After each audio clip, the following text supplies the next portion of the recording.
স্বাগতম। জিন ও শয়তান তারা অদৃশ্য জানত, পর্ব 2। তবে তারা এত কষ্টের কাজ করত না। সূরা সাবায়ের 14 নম্বর আয়াত।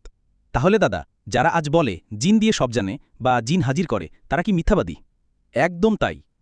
যদি কেউ গায়েব জানে বলে দাবি করে, সে মিথ্যাবাদী। নবীজি কখনও জিন হাজির করে তথ্য নেননি, বরং কোরআনে এসেছে জিনরাও দ্বীনের দাওয়াত পেতে রাসূলের কাছে এসেছে। তারা কোরআন শুনে বলেছিল, আমরা এক বিস্ময়কর কোরআন শুনেছি, তাই আমরা ঈমান এনেছি। সূরা জিনের 1 এবং 2 নম্বর আয়াত।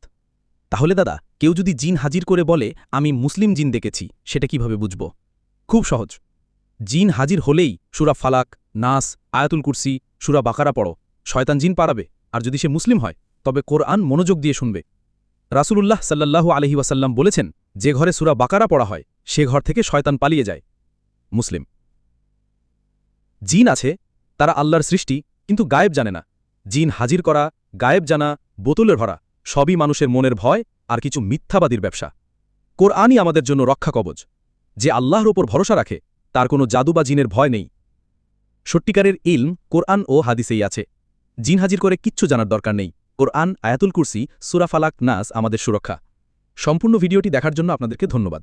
ভিডিওটি সম্পর্কে আপনি কি ধারণা পেলেন এবং কি জ্ঞান পেলেন, তা আমাদের কমেন্টে জানান। যদি কোনো অভিযোগ থাকে, তাহলে ইনশাআল্লাহ সংশোধন করার চেষ্টা করব। আর যদি কোনো ভুল ত্রুটি হয়, ক্ষমা সুন্দর দৃষ্টিতে দেখবেন। অবশ্যই ভিডিওটি টাইমলাইনে রেখে দিতে পারেন এবং সবার মাঝে ছড়িয়ে শেয়ার করে দিতে পারেন। এরকম ইন্টারেস্টিং ভিডিও পেতে আমাদের ফেসবুক পেজ এবং ইউটিউব চ্যানেলটি ফলো আপ করুন এবং সাথেই থাকুন।